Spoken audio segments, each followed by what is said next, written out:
Welcome back. This is part 2 of the power steering and FD St. Louis video. Hope you guys enjoy. Okay, we got both motor mounts installed. Got that one with the 3 bolts in there now. And then down there you can see the Allen head. That one's in. And then we got the tranny in as well. So, first step of dropping an engine, tighten the engine and tranny mounts. Always do that first. You'll kick yourself in the teeth. You'll just like put them in hand tight and then like go to other things. Then, you know, intake manifold's on, everything's on, and then you forget, oh, I have to still tighten those.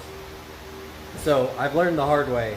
To get in a habit is stab the engine, tighten the tranny and motor mount bolts first thing. So we've done that. We've got the position of the motor where it's supposed to be, and there it is. It looks it was worth it to pull it just to clean it. Looks good again.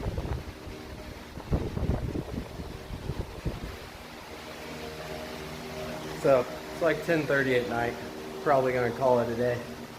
We come back Sunday and we gotta do power steering. I messed up and bought the wrong transmission seal, so Tuesday is when that will come in. So we can't put the drive shaft in and the seal until then. Or the shifter, really. I want to leave all that stuff out of it. But we can finish the power steering, we can do all the wiring on the fans, put the manifold back on.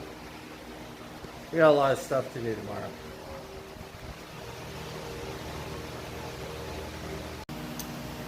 So I don't really have an area to set up the camera to do a really good time lapse of me installing this little stuff. But we installed the oil cooler lines. You can see I did the lower power steering bracket, installed the whole power steering setup with the new alternator setup, because if you remember before, we had a little idler pulley right here because the water pump was on this plane. So we switched all that around. But low progress. Okay, and the next was the water, and this is the other new system. Because we did the power steering, the water used to run right here, and this actually used not this hole but the back one, so we had to rearrange it. But if you look back at the beginning of the video, it comes underneath the oil lines, then loops around, sits right on top of the solenoid, which I think is why the first starter crapped. That's where the heater hose did connect. Then it came all the way back around into here. So you can see now, instead of doing that long loop, it just is a very short loop.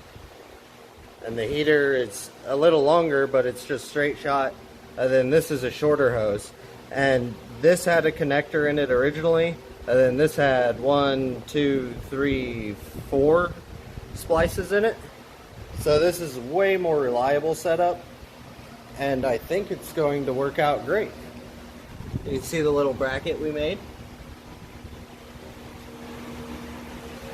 and we got tight clearance, but the motor torques that way, so we should be okay. So next we're going to clean up this wiring harness, because it was mock-up and I never actually finished it, and then I started driving it, had oil leaks, so now it's a mess. So now we gotta clean that up. Now the wiring is installed again, so you can barely see it, but I don't like using electrical tape on wiring harnesses because the adhesive wears off on the wiring and it's horrible. So I just zip tied all that. You can't really see it, it's back here. And then The knock sensor was exposed a little bit, so I added some lume to it. Then the one thing we had to do was we took off the janky ass plug I tried to make fit and put on the right air intake temp sensor plug. So that's it, all plugged up. Only you got the 4 injectors right here, and then you have the injector and body harness ground, ECU ground, everything that's supposed to go to body ground is here. And then this is coil grounds. And then we have chassis to engine right here. And then that other wire is battery to chassis up here. And of course, in the battery over there, it's chassis grounded as well. Gonna add another ground eventually, but next is intake manifold. We're just rocking along.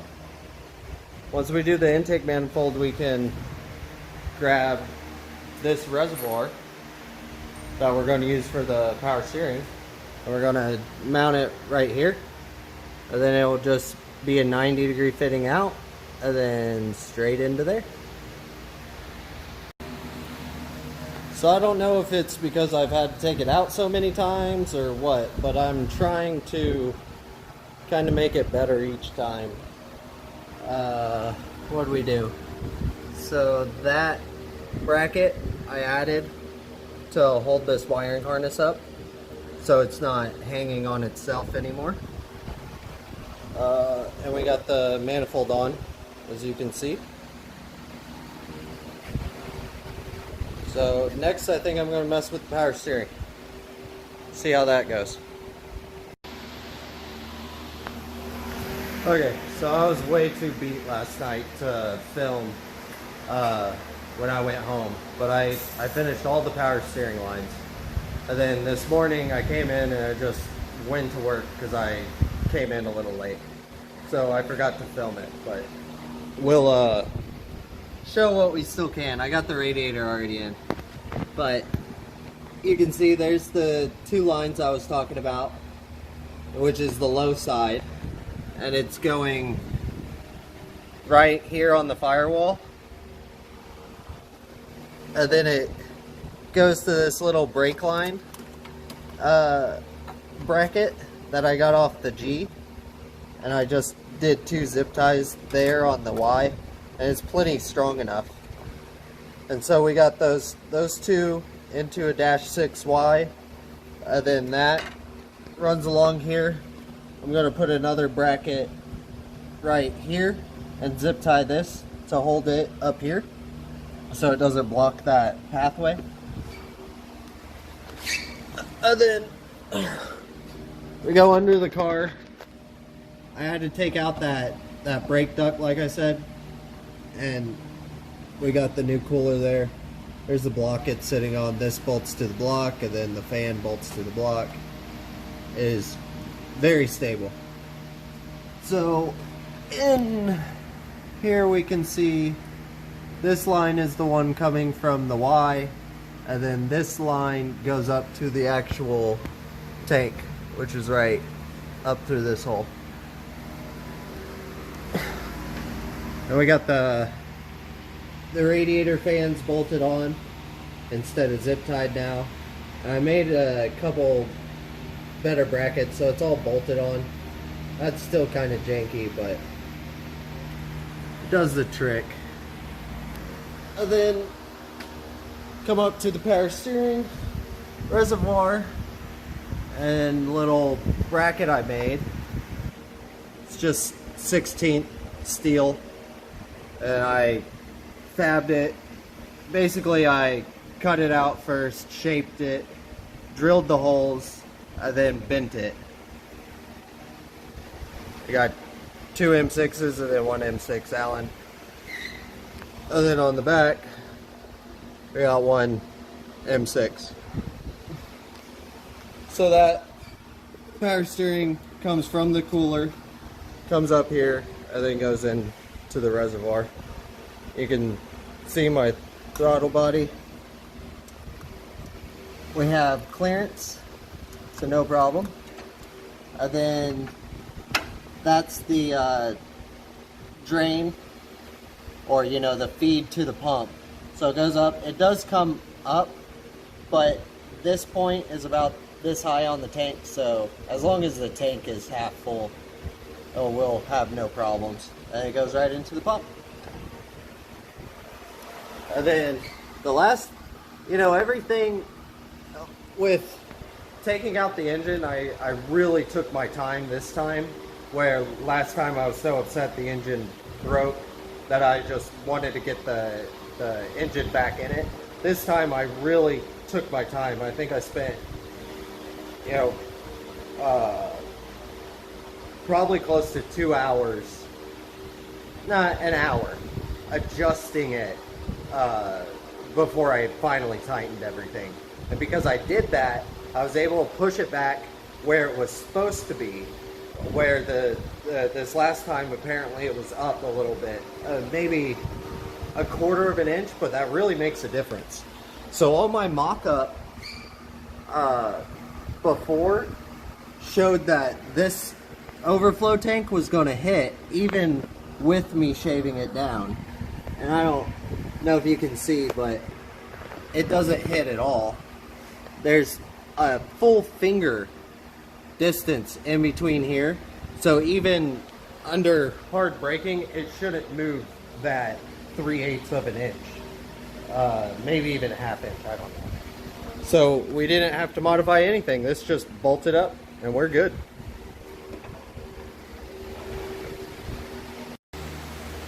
Okay, I've worked another like 8-hour day. These are definitely adding up. Kind of glad I'm off work for all this. But got the intercooler in there, got the fans on there, and we finished the relay setup. So that's all 6 relays that we wired. And, 2 intercooler, 2 radiator, power steering, and oil cooler.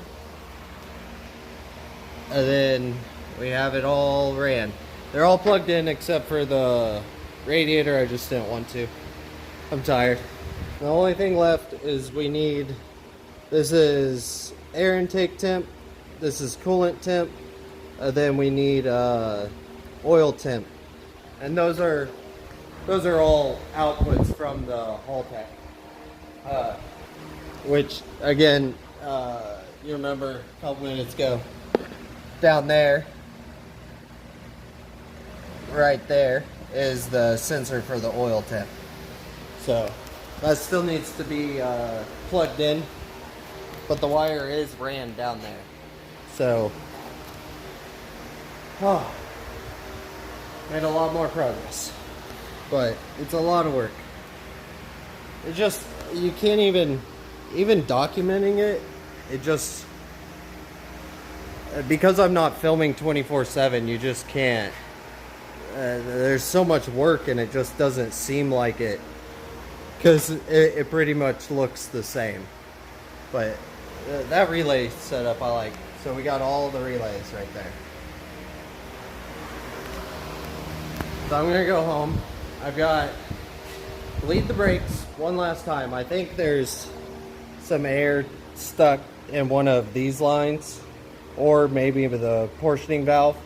Either way, I gotta have a friend come over and pump the brakes while I bleed it. And then we have the output shaft seal, because I ordered the wrong one. It should be here tomorrow.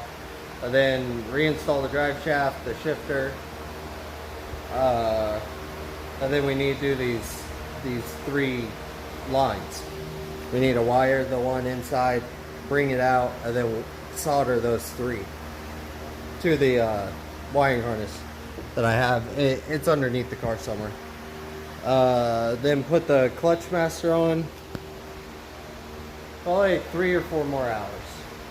And then we're ready to start it, bleed it, and then hopefully the power steering doesn't have any leaks. I've ran this rack dry for 10,000 miles probably. There was fluid in it, and I did cap the out. So, you know, there should have been residual in there enough, but how many, we don't know. Until I start the engine and actually turn that steering wheel and put a load on it, we don't know if the seals are good or bad. So, that's tomorrow's. Okay, so I got all the covers already torn off. This is the wire for the oil temp sensor. Don't mind the factory wiring mess there. But we got the two pigtails for the ECU taken out. This is the 34 pin. And see if it will zoom. On the side, it has the count. There you go. So it says 9, 17, 25, 34, right? So we needed pin 15, which is that one, and then 23, which is right there. So we'll just push that down. See if I can't do this one-handed.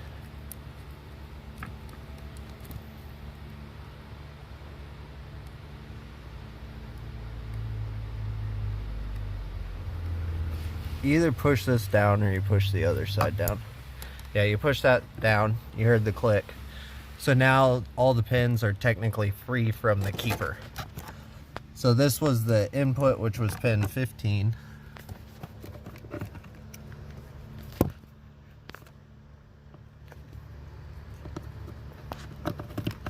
Oh. Yeah, I probably can't do this one-handed. But anyway, you just push them in there. And then you clip the pin back in. Okay, I already got them plugged in, this one and then this one. But you just push them in there, and then you want to look on the inside and make sure it's all the way in there. And as you can see, there's a little orange insulation there, but both of those are seated all the way. And then you just push those two tabs back in and it's locked, ready to go. So we need to connect this to sensor ground and then run this all the way out to the wiring harness. Okay, so we got the wire already ran. We got the cover put back over there. The wiring kind of zip tied up over there. Then it runs behind the console up under here, as you can see right there. And then it goes up through here and out onto this harness right here. And then we have the oil and the intercooler fan here, and then this is the engine harness, and this is where the coolant trigger is. And we already have everything zip tied and hidden, so you can't really see anything else. But it should really come together. Just little odds and ends that have been adding up. Can't really see much. Kind of still looks the same, but not. Especially for the few of you guys who've been following since the channel began early this year. You guys, I'm sure, can really tell the difference. But onto the bottom side of the car, we need to install the tail shaft seal, which a little trick is you get something, this is the old seal, that sits right on the outside edge and doesn't hit that inside lip, and then you can hammer it. And then this is just a hair bigger, which is great, because then it's going to make sure that I just sit the seal flush, and it will actually be flush all the way around. I'll just hammer it to make sure this thing sits. As long as that output shaft doesn't hit this, I don't remember if the CD is flush, inset, or pushed out. So we're going to do that, and then we need to install the clutch slave cylinder, and then install the DEI heat wrap on it, because my old stuff was covered in oil, and even though it's flame retardant, oil is not, so I figured it was kind of redundant. Plus it was just nasty. It was horrible. But yeah, we gotta do that, put the seal in, reconnect the shifter, then we can do the drive shaft, then we can do the exhaust, then we'll pump transmission fluid in it, which is always, like, that is my least favorite part of any engine job. But anyway, it's what you gotta do. We'll do that, and then we'll come up here, put power steering fluid in it for the first time, and we'll put antifreeze in it, and we'll get to start the car. Okay, so I got the seal installed, got the drive shaft installed now. It's all tight. It's all dirty. I got a seal back there leaking, and then that tail shaft seal made all this mess. We're gonna try to clean it at the car wash. Purple Power and power washer. We'll try. But this is the last thing before the exhaust goes on. I had to install the new heat sleeve from DEI. This one doesn't open, so I actually had to cut it open. That's why there's so many zip ties on it, but it's really secure. I like it. We're gonna put it on, put the exhaust on, and then I think I'm finally ready to put fluids in it.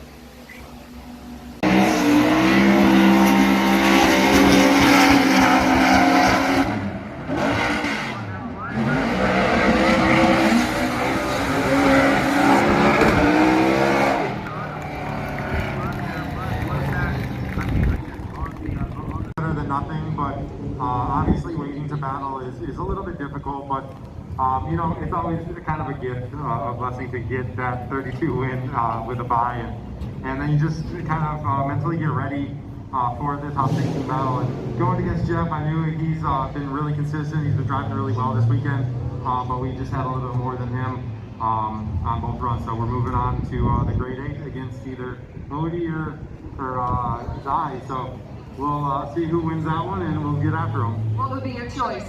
I mean, Odie got me yesterday, so I'd really like to get another chance at him today. Yeah, and I heard you talking to him yesterday about how you were going to bill him because he hit you constant damage, yeah? Yeah, absolutely. No. You gotta keep the Johnson going. Here we go.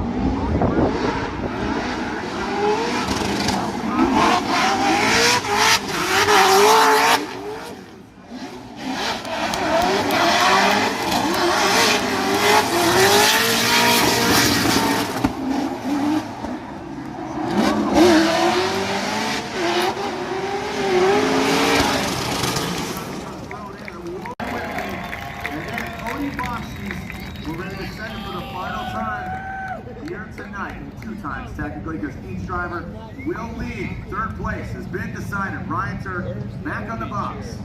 On the social distance trophy ceremony, asking some questions down there. We'll close up shop here.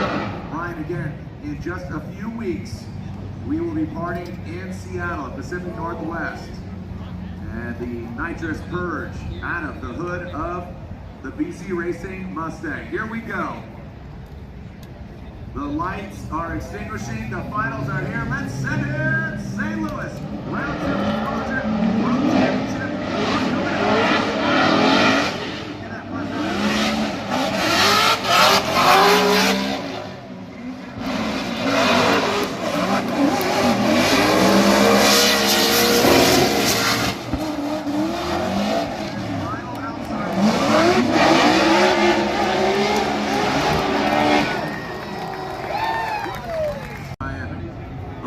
She's calling a competition timeout. Uh-oh. Odie Slaughter, his wife, coming into the building. Pat, looks like we are calling a comp time out. We'll see if it's even a comp time out. Ryan, walk us through still here the replay. I was listening to you, but an update in the action. Yeah, well, I mean, I think obviously we're going to have to singe this into our memories here, and we'll come back to it if we need it. But as you said, Odi Bocci's calling a competition timeout, and that's going to put a brief pause in the competition. But a solid lead run from Odi, and Chelsea DeNova was able to use that to give himself a good hand going up against the Falcon driver. Here is Odi Bocci's back in the hot pits, and really at this point have not heard what the specifics of this competition. We were alignment that everything was okay before they went back out. So we started the 5. We're having a little bit of communication issues on the radio. So we'll see how the rest of the finals goes. Kevin Wells, thank you so much, guys. Thank you, Lorraine. Yeah, so like he said, a little bit of communication, loss of communication there. So Odi checked the alignment, it's all good. No tires were changed, suspension's fine, all that. So looks like we'll finish this out. Are you ready, St. Louis? The second half of this battle of Type S finals. Chelsea DeNova will lead. Odi Bocci's give and chase. Send it for the last time of this triple header. Pro 2 on Friday, round 1 yesterday, and round 2 right now. Who's going to come out on top? Will it be Chelsea DeNova or Odi Bocci? Chelsea DeNova, that BC Racing, Nitto Tire, Ford Performance Mustang RTR, Spec by me, ready to rally, set and St. Louis online round.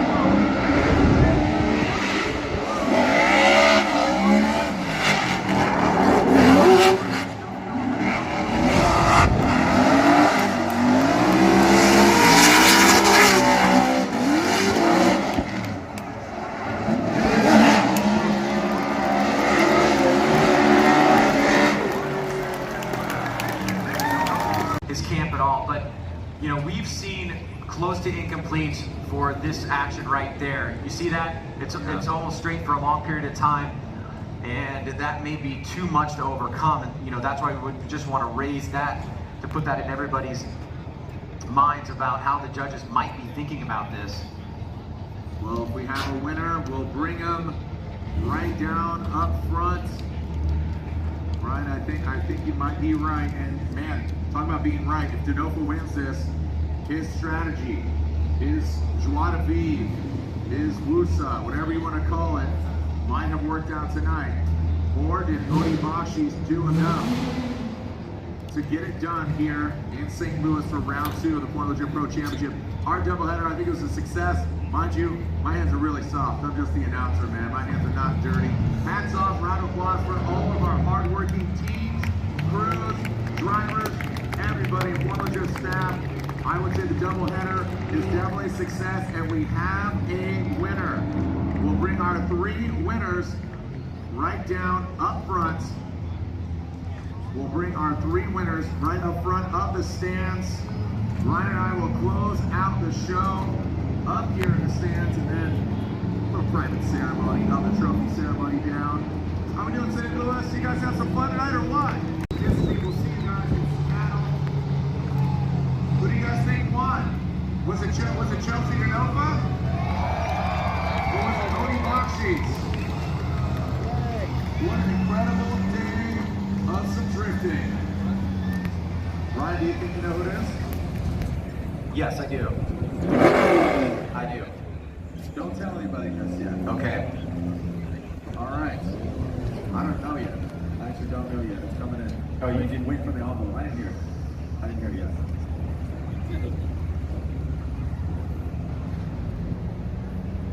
All right. So as we see the 3 vehicles, make some noise as they step outside of their hot ride.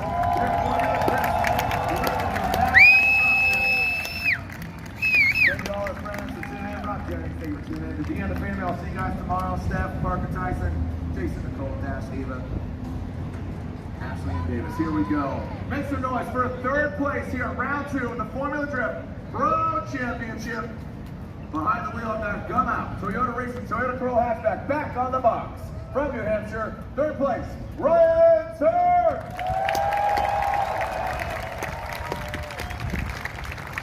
And now your winner at round 2, the first ever Formula Drift Pro Championship doubleheader. First ever Formula Drift round on Sunday. has a V8 under the hood of his vehicle. Was it Odie or was it Chelsea? Make some noise. Chelsea? Chelsea! Or was it Odie? Your winner here, round 2 of the Formula Drift Pro Championship,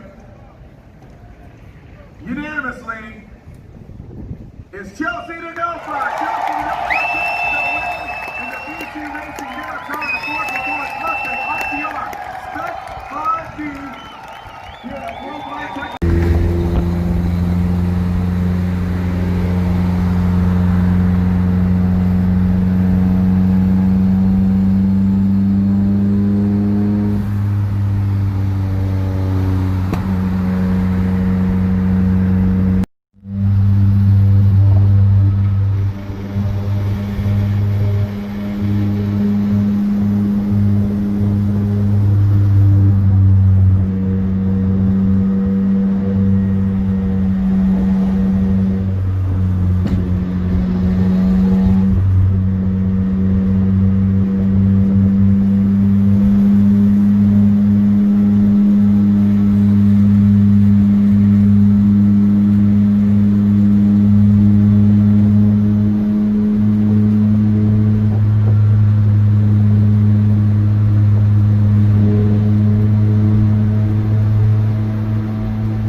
This is it with the body kit on there.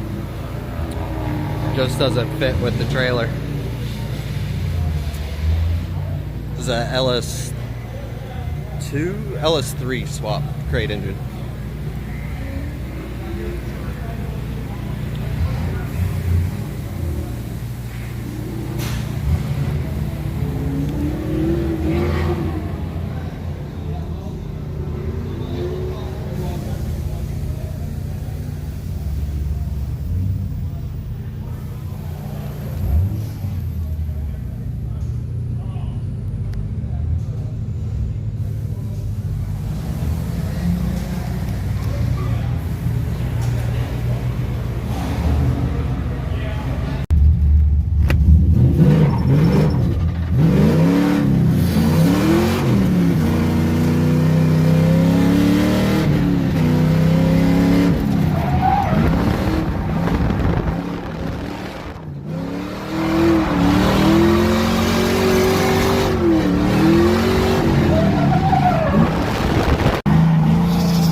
Okay guys, that's going to be a wrap on this week's video. Make sure you like and subscribe the video, or subscribe to the channel. And I appreciate all you guys watching and participating. I really enjoy it, and thank you. So, see you next time.